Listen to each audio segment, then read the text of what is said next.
Chapter 5 Adhyatma Ramayanam. The great epic Ramayana has been retold many times by many intellectual geniuses over the centuries. Gayatri Ramayanam is the original and the creative work of sage Valmiki. Adbhuta Ramayanam and Ananda Ramayanam, both authored by unknown writers, are considered to be flawless interpretations of the original. It is believed that Adhyatma Ramayanam was not authored by a sage. The crafting of the verses and its temporal vocabulary are quite different from the other adaptations of the Ramayana. Adhyatma Ramayanam portrays Rama as the Almighty himself, while the other versions of Ramayana depict him more as just a valorous king and less as a god, though he is considered as the incarnation of Lord Vishnu.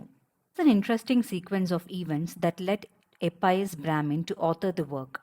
The Brahmin was a devotee of Lord Vishnu. He is believed to be Vararuchi, the famous son of the great sage Govindaswamy. His work was a manifestation of his bhakti, and Vararuchi had put his heart and soul into the work. As a result, he was satisfied with the creation and believed that the Grantham would be recognized and accepted. He took his work to many noted scholars seeking their opinion, but he was snubbed, humiliated, and ignored. He is a fool. Who is going to read his version of Ramayana when there are the original adaptations compiled by great sages? Were some of the sarcastic remarks. Disappointed and disillusioned, he bundled up his work and left the village. He wandered across forests, hills, grasslands, and rivers. One day he reached a jungle that seemed uninhabited by humans. It was almost dusk, and the twilight was fast fading into the dark night. He was exhausted after a long journey. He looked around for a shelter. He was heartened by the sight of a tarn and a banyan tree not very far from where he stood. He walked across to the pond quickly. After a dip and Sandhya Vandanam, he lay down on the platform under the banyan tree with his Grantham by his side. He soon drifted into a deep sleep. At midnight, he was woken up by a divine being that appeared on the platform. Who is there? The Brahmin immediately realized that he was in divine company and paid his obeisance. Both of them felt an instant affinity towards each other and were soon engaged in conversation. Divine person. You look a pious soul. Who are you? Why are you here? Brahmin. I am a Brahmin. I am on a long journey. Last evening, by chance, I reached this place. I was too tired to go in search of another place to spend the night, so I chose to sleep here. Divine person. What is that you have with you? Brahmin. If I tell you the truth, you will also ridicule me, so I would rather not talk about it. Divine person. No, I will never ridicule you. You have my word. Tell me about it. Brahmin. This is a book on Sri Rama which I have written. He then went about telling him about the book and the bitter experiences he had gone through. The divine person consoled him and said, Don't worry. Do as I say, and your book will become popular and acknowledged by everyone. I will do anything to popularize my book. What should I do? Please, sir, please advise me. The Brahmin was excited. All right, listen carefully. It is hardly a week to Shivaratri. You take this book and go to Gokarnam on Shivaratri and wait patiently at the eastern Gopuram where people flock to pray at the feet of Gokarneshwara. Among the crowd, you will see a divine Brahmin with 4 dogs trailing behind him.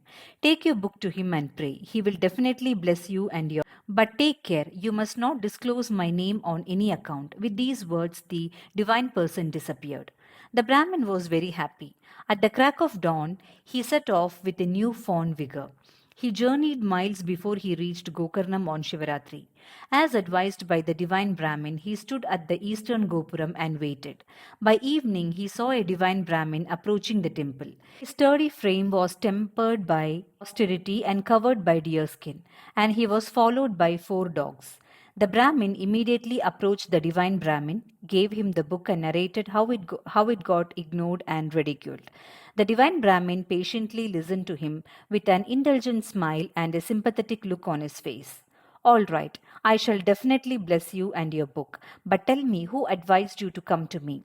The divine Brahmin quizzed. The Brahmin remembered what he had been told and kept silent. Your silence itself reveals the truth. You need not disclose his identity. I know the culprit. He is a Gandharva. I am cursing him. He will be reborn as an earthly being as a Shudra. The divine Brahmin uttered these words of curse.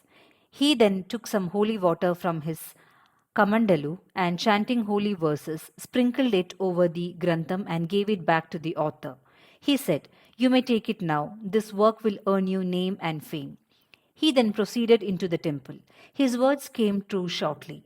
Adhyatma Ramayana soon became more famous than all the other versions of the great epic, and so did its author. It is believed that the Gandharva later took birth on earth in Kerala as Tunjathu Ezhuthachan, a man of spiritual and intellectual brilliance. He always displayed a special affinity for the Adhyatma Ramayanam. He translated the work into Malayalam in the Kilipattu style, a type of versification in which a kili bird recites the verses. The divine Brahmin who came to Gokarnam on Shivaratri was none other than the great sage Vedavyasa, and the dogs were the four Vedas: Rig Veda, Yajur Veda, Samaveda, and Atharva Veda.